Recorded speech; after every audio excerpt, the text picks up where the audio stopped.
My name is Alice, and I remember everything. Actually, my name is Will, and this is the podcast that is trying to forget everything it knows about films where helicopters explode.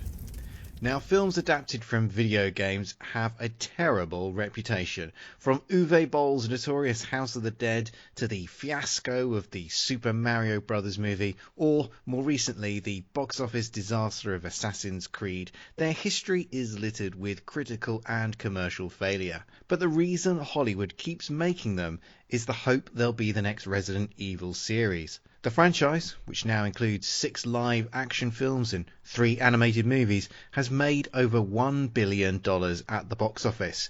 So on this show, we're going to be looking at the series' second installment, Resident Evil Apocalypse. To help me review the film, I'm joined by a man whose popularity you cannot explain or understand. It's Nick Rehak from French Toast Sunday. How you doing, Nick? I'm doing great, Will. Thank you for that introduction. That's all right. I always like to build you up when you're a guest on one of these shows. I appreciate it. Now, when I approached you to do this film, I was shocked, I tell you, that you hadn't seen any of the Resident Evil series before. How do you explain yourself? Growing up, I was what's called a bitch, and I didn't watch anything horror related. So the Resident Evil games were horror based, and I assumed, okay, the movies are horror based as well, so I'm just going to avoid them. But over the last couple of years, I've gotten away from that and exposed myself to horror films and genres that I normally wouldn't. So I'm slowly getting away from that, and I figured, what better time to watch Resident Evil than now? Well, I'm glad you've toughened yourself up sufficiently that you're ready to take the plunge into the series with me. Now, I'm guessing from what you've said that you I know you're a bit of a gamer, but I'm guessing from what you've said that you haven't actually played one of the Resident Evil computer games before. I have not, but PlayStation, which I play on, has this thing where every month they give away like free games or whatever, and they gave away Resident Evil, and I'm like, okay, let's at least try this out. And I tried to play the game, but the controls and camera angles were absolutely terrible, and I barely got through like the second level. I'm like, I can't do this anymore. I'm not going to play this game. So I completely abandoned it. Since then, I've heard the games have gotten like really intense, really scary. There's a new one coming out, I think next year or something like that, and it's called Village, and it looks similar to like what is it, M. Night Shyamalan's The Village, where it's this little like cordoned off area. It looks really, really fascinating, and I might actually pick that up, but I have next to no experience with the games. Okay, well, it sounds, given the fact that you haven't seen any of the films, you haven't played any of the computer games, it sounds like you're the perfect guest to have on this show. Yeah, something like that.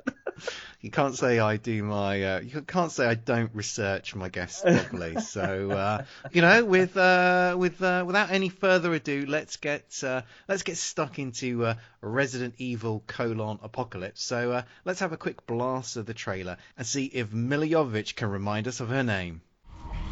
My name is Alice. I worked for the Umbrella Corporation. There was an accident, and everybody died. The trouble was, they didn't stay dead. In the pursuit of human perfection, accidents will happen. There's been an incident. How bad is it? We're reopening the hive. I want to know what went on down there. Sir, there's something in here. The infection is spreading faster than anyone could have anticipated. Seal the gates. Our men are still out there. Just do it. We're expendable assets. And we've just been expended. Resident Evil Apocalypse came out in 2004. It was the follow-up to Resident Evil, which came out 2 years earlier. The plot for this one picks up directly after the events of the first film, where Alice escaped from an underground facility overrun by zombies. She now bands together with other survivors to escape the zombie outbreak, which has spread to the nearby Racoon city. The villain of the piece in this film is the Umbrella Corporation, whose illegal experiments are to blame for the zombie outbreak. They seal off the city and intend to destroy it with a nuclear weapon in order to cover up their wrongdoing. Not before they capture our hero Alice, who now has augmented powers after being injected with the Umbrella Corp's experimental formula. There are a few other wrinkles to the plot, but I'm going to leave it there as I don't want us to get bogged down too much in storytelling minutiae. Heading up the cast once again is Milla Jovovich. She's joined here by Sienna Guillory, I'm just going to go with that, and Odette Fair as series characters Jill Valentine and Carlos Oliveira. There are also roles for Jared Harris, Iain Glen, Thomas Kretschmann and Mike Epps. Paul W.S. Anderson, who's the main creative force behind the series, or the Resident Evil series, wrote the script for this one. He didn't direct this time as he was off making Alien vs. Predator, so taking the reins was Alexander Witt, a very, very experienced director of photography, but making his directorial debut here.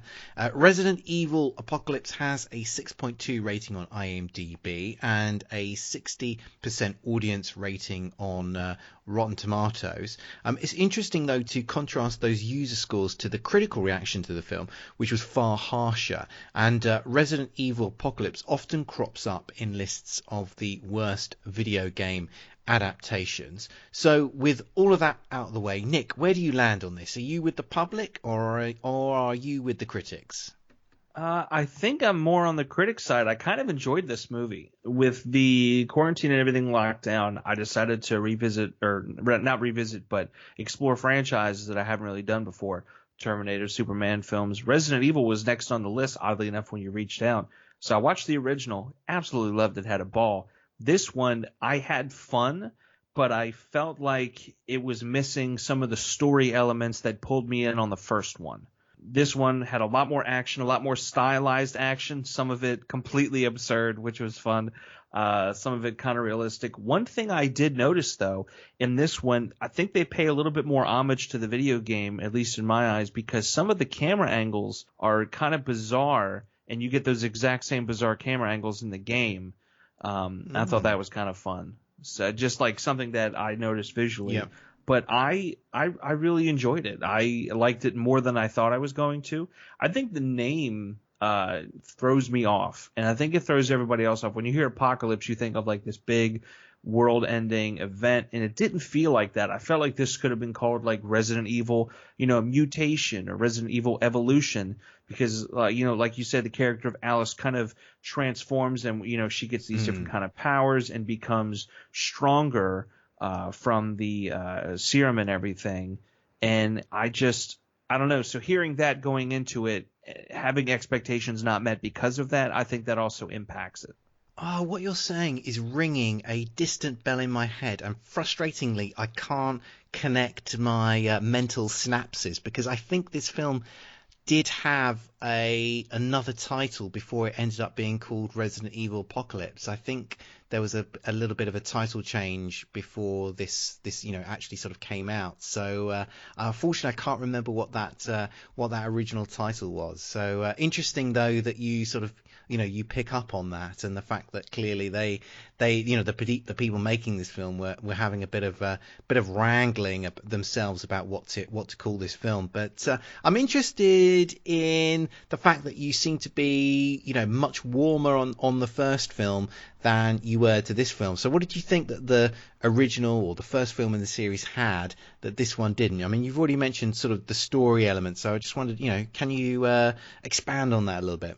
I think it was just the intrigue for me, not being too familiar with the video games, seeing how the story unfolded of you're in this mansion, and actually the mansion is a secret entrance to this massive underground facility, and how they just explore it. It felt like a video game, much like Dead Space or much like BioShock, where you're thrust into this world, you don't know much, and you're just kind of piecing the clues together as to what happened in this facility. Obviously, in the first one, we get a glimpse with the people in the facility being attacked and little glimpses here and there, but we don't get the full breadth until we have the characters going through and exploring the facility, exploring that world that's been built. So to see Alice at spoilers at the end escape and go to, now we're taking it a step further. Not only did it happen in the facility, but it happened in the city in which it's been inhabiting. To get to that next step of the world, I felt like there should have been more world building, a little more excitement of like, okay, this is how this one facility was impacted, but this is how this whole town was impacted. And I didn't get that. I didn't get those like little breadcrumbs to see what had happened. I think it was mainly just, here's a set piece, a little bit of, I don't want to say flimsy dialogue, but a little bit of like passable dialogue in order to get to like a big action sequence or like something fun and exciting. The action was good and a little more realistic in the first one, but this one they definitely upped the ante, especially when you have a guy bungee jumping out of a helicopter, like shooting zombies as he's flying down. Like, that's a great scene, don't get me wrong, but I just wish that there was a stronger plot than what was given. I don't get me wrong, I like Jared Harris and I love seeing him and everything. Shout out Chernobyl, but I feel like we could have done without him. It could have just been Alice and the people she meets up with just kind of exploring the world and seeing what's going on. But I guess they don't want to do pretty much a rehash of the first one, so they have to do something a little bit different. Well, it's interesting what you say about the amount of action in this film, because that actually was something that Milla Jovovich herself criticised about this film. That she said that the studio wanted this one to be a lot more action-packed, and she was unhappy with the fact that some of the story elements were sacrificed in order to get that into this film. But one thing, though, that I think is very interesting to ask you, given the fact that you have literally watched these first two films back to back, is how did you think that the sort of sequencing worked between the first film and this second film? Because Resident Evil Apocalypse picks up almost immediately after the end of the first Resident Evil film. So the introduction to Resident Evil Apocalypse it's a bit of an exposition dump, which if you haven't, if it's been a little while since you saw the first film, that's probably quite handy, or it could be, entirely baffling. So I just wondered, how did you find that sort of the kind of the segue from the first film into this film? I think it worked well. I agree with you that it was a bit of an exposition dump. They kind of did a little bit of a flash forward and then back to where they were, which I think was nice. It's almost like, hey, here's where we're going, and you're like, how the hell are they going to get there? But yeah, I think it worked really well. I would have liked to have seen maybe parallel elements, like something is happening, and then maybe half an hour in, that's where we pick up with Alice coming out and seeing what's going on. I think that would have been a little more exciting, just to say like, hey, this is going underground, but this is going on in the real world that they have no idea about. But I think what they ended up doing in the end is fine, and it works. None of it felt like forced or like, oh, they're kind of ham-fisted. Like, no, it just kind of, it was as smooth as it could be. Well, let's talk a little bit more about this particular franchise, or this particular action franchise, because it's a little bit unusual, certainly in terms of action franchises, because, we've got a female lead here. So I wondered, how did you find, having Milla Jovovich, fronting up this particular film? Do you think they kind of made the most of, the fact they've got a female lead here? I think they did. I think what works is the caveat that she's this super soldier essentially, but she doesn't realize that, and it's slowly coming together. It's not one of those like a Lucy where she just plugs in, she learns something and off she goes, or like I think it was called Hannah, where she's like raised from a young girl to be this like master assassin. It's kind of, she was just this person, and now she has all these abilities, and she's slowly discovering what she can do. I think that adds to it. So it's not like a Tomb Raider where we already know the character has a backstory and we expect them to be able to do certain things. It's kind of, she's discovering as the audience is discovering, and there's a little bit of excitement there.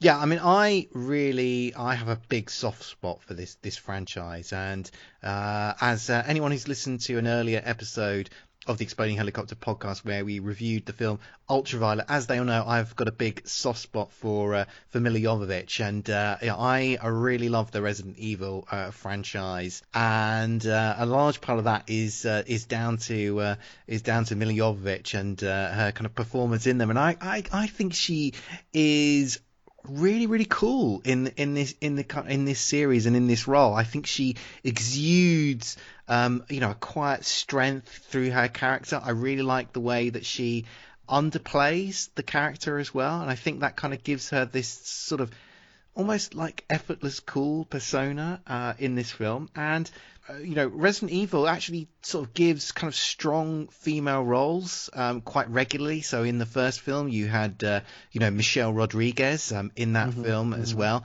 In this film, you've got Sienna Guillory as the kind of character Jill Valentine here, and she's a real badass in this film. So I really love the fact that the kind of Resident Evil films flips the kind of the normal sort of gender prototypes that you get in these action films, and kind of gives you some female characters. Absolutely. I mean, and not to keep looking at like other video game ones, but if you look at something like Tomb Raider, it feels like Angelina Jolie was just in like a big blockbuster picture. It doesn't, like Milla Jovovich as Alice, like it just feels believable. It feels realistic. And maybe because the film didn't have like the biggest of budgets to start with, or they went with someone, I don't want to say relatively unknown, but modern film fans, they're not really going to know who Milla Jovovich is. If you say something like, hey, name me an female action star, they would probably say something like, Angelina Jolie from like Mr. and Mrs. Smith and the Tomb Raider, or they would say Scarlett Johansson because she's been Black Widow all these years with the Marvel franchise. So you already have these big established names, but for Milla to go in there and just knock it out of the park with that, I think it just adds this level of believability, and you're like, man, she really can do all of that. And I'm fairly certain like she's done most of her own stunts in this series, or at least in this film, unless I'm making that up. But I feel like that's legitimately a thing that she's been doing. Well, I think she definitely does a bit of the stunts alongside it. I think that there's a stunt in this film where she's running down the side of a skyscraper, and clearly, and I think in some of the fight scenes, it's clearly her doing them. So she's clearly up for taking part in the physical aspects of the production, which I think perhaps gives us an easy segue into talking a little bit more about the action sequences that we get in this film. So yeah, I mean, how did you enjoy or not enjoy the kind of the action sequences that we get here? It was kind of hit and miss. Some of them clicked and worked really well for me, and other ones I just kind of felt were like ho-hum. As if they were not necessarily placeholders, but they were definitely like copy and pasted from other films. It just felt like it had been done before. Then again, there's only so many action sequences you can have involving zombies, so I understand it. But with a movie like this, they got a guy, again, bungee jumping out of a helicopter shooting guns, rocket launchers galore. They could have upped it a little bit. They could have done something a little more exciting. So if you're going to go absurd, go a little more absurd. Yeah, I mean, there were a couple of scenes here that I thought really could have done with a bit more thought and a bit better staging. And there's a sequence here where you see this group of you see Racoon City is being overrun by these zombies, and you see this group of of police and soldiers. They're kind of like bandied together, and they're trying to fight off the zombies. And that sequence, they're just standing in the middle of the street shooting these zombies, and it's a really badly staged scene in my view. That could have been choreographed in a much more interesting way, where you have a sort of sense of the fact that there's just too many of these zombies. There's just more and more of them coming, and you see these these soldiers and these police slowly falling back, and then they reach a point where like, okay, we've got nowhere left to fall back, and then the crisis sort of hits them. Whereas it's just in terms of how it's staged in this film, I mean, they just stand there and let themselves be overrun, and it's just quite a dumb sequence. And it's kind of sequences like that I just thought I became a bit frustrated with, that I thought really could have been done better. Oh, absolutely. And especially if this thing is mutating and changing as fast as it is and the infection is spreading as fast as it is, you'd want to add some real danger in there. So if they're like fighting back and fighting hard, you show a couple seconds to a minute of, man, they are really kicking ass. And all of a sudden that tide just turns and they just get stomped out. And you're like, oh, no, this is serious. Like it's really going to happen to them. And I think one thing that also kind of bothered me, too, is like some of the death scenes. Is it a thing where every zombie film has to have the scene where somebody just gets overtaken and they like dissolve into a crowd of zombies as they're just eaten alive and that kind of thing? Like after a while, I'm like, okay, like we come up with something new, like please.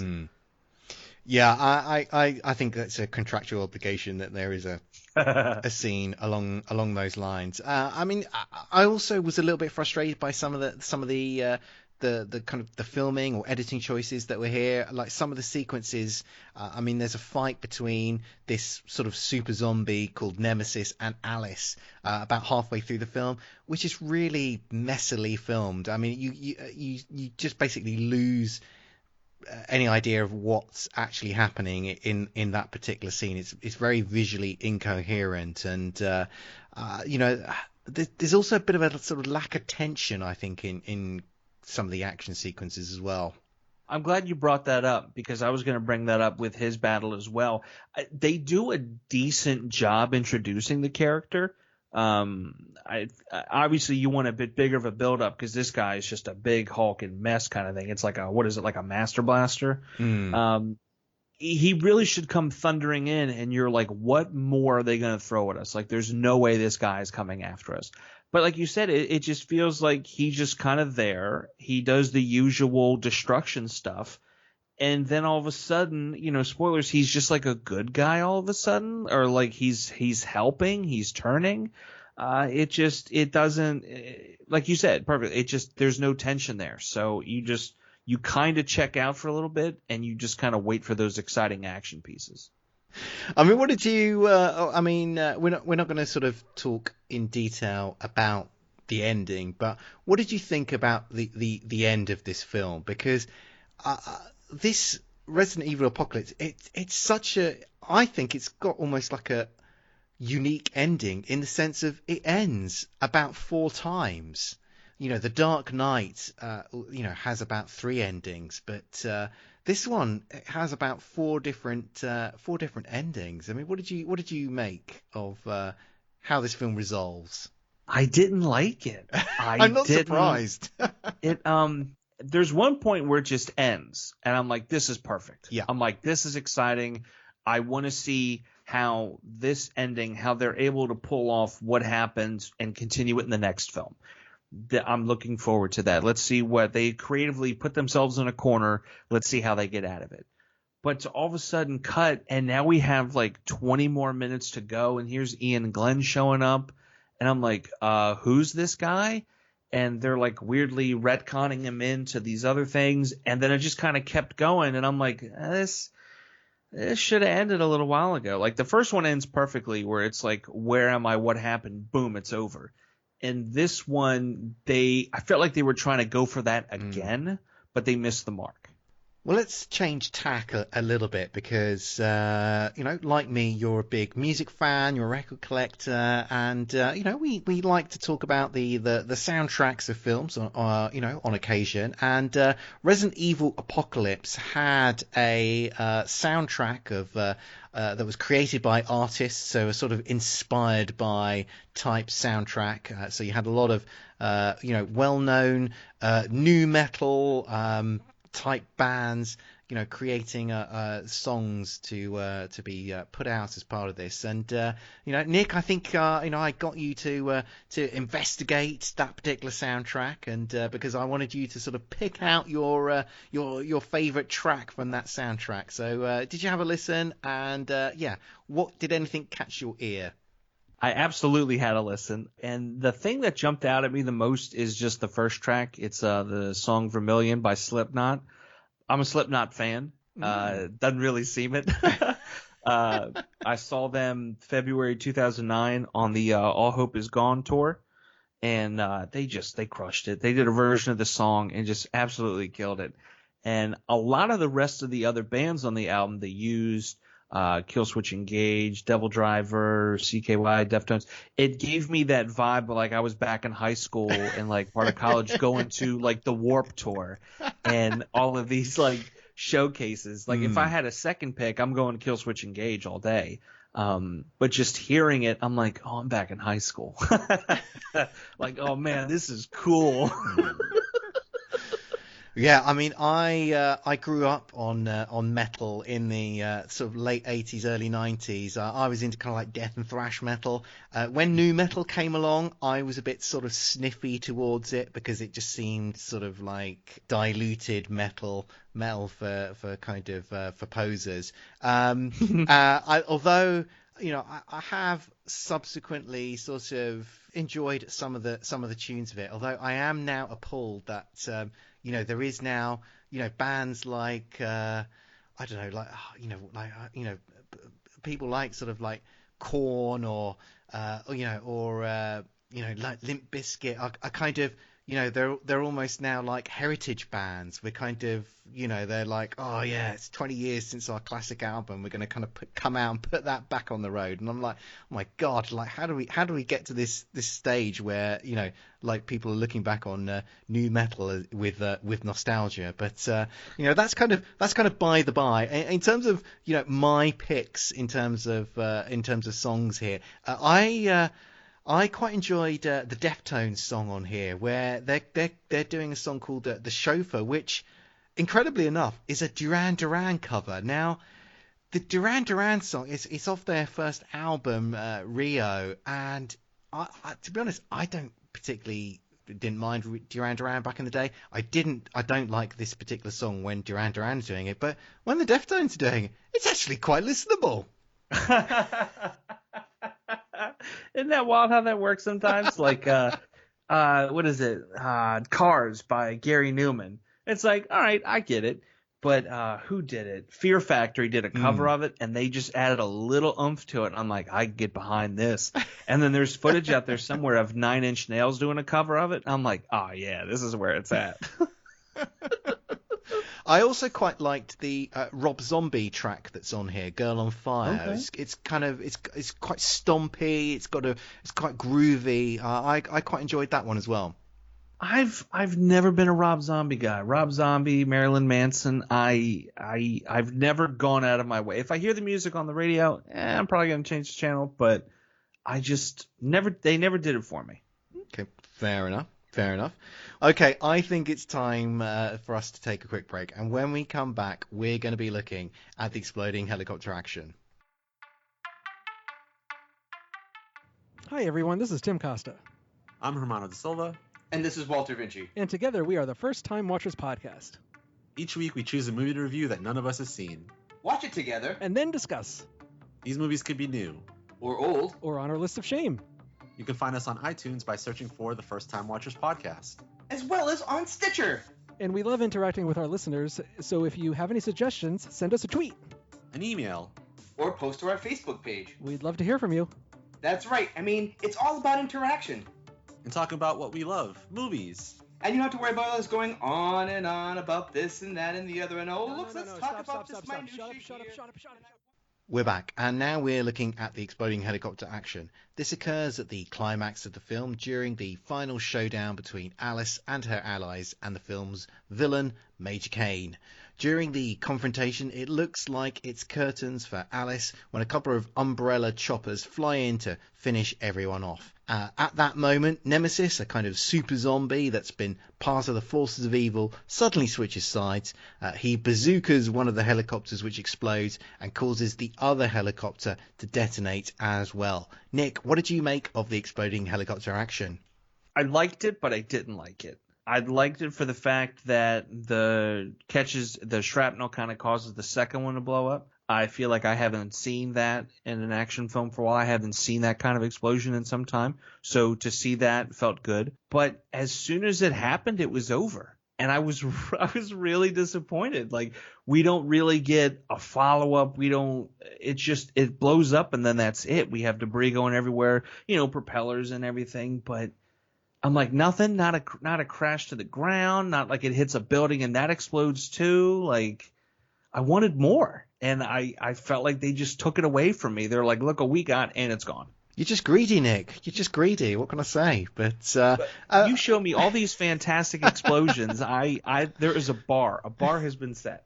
And this one didn't get over it. I can understand that. I mean, I did enjoy the fact that you see two helicopters here, and the reason the second helicopter explodes is because the first one has blown up, and I kind of enjoyed that sort of chopper on chopper action. I enjoyed that, which, as you yourself pointed out, is quite unusual. It does happen on occasion, but it is fairly rare, and I enjoyed seeing an example of it here.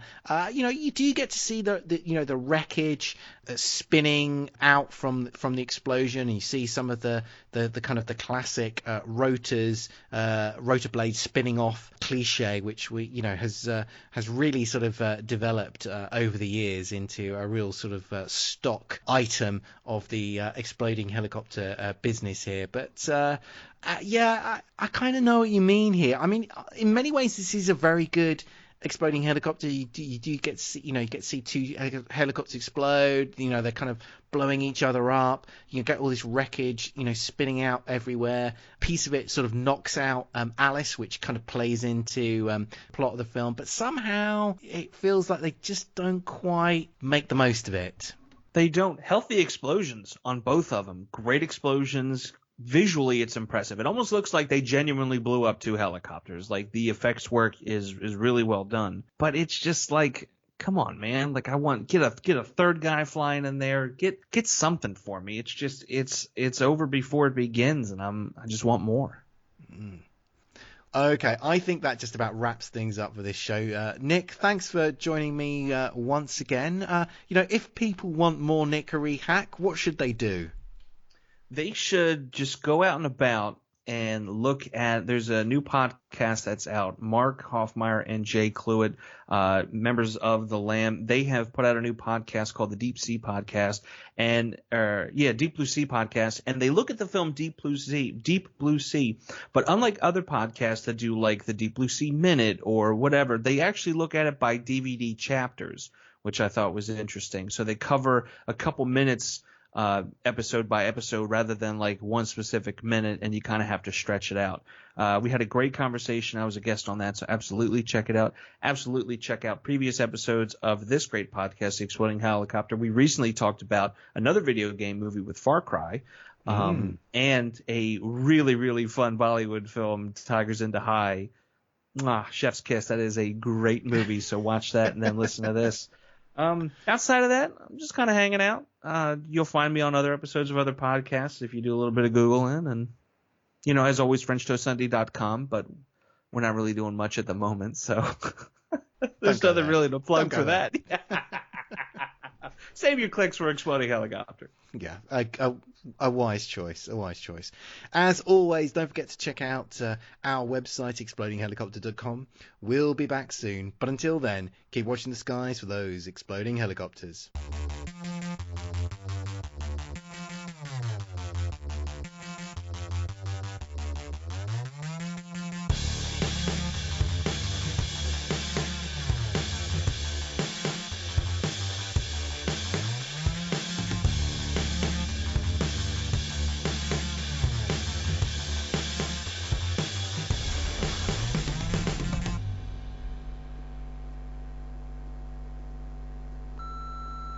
This podcast is a proud member of the Lamb Podcasting Network. Find the network at largeassmovieblogs.com.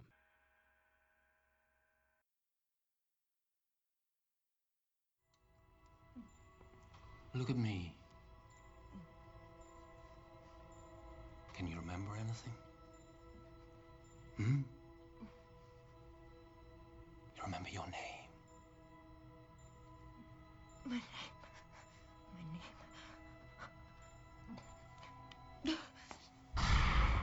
I want her under 24-hour observation. I want a complete set of blood work, chemical and electrolyte analysis by the end of the day. My name. My name. Sir, advanced reflex testing is also a priority. Your electrical impulse is monitored Sir! What is it? My name is Alice. And I remember everything.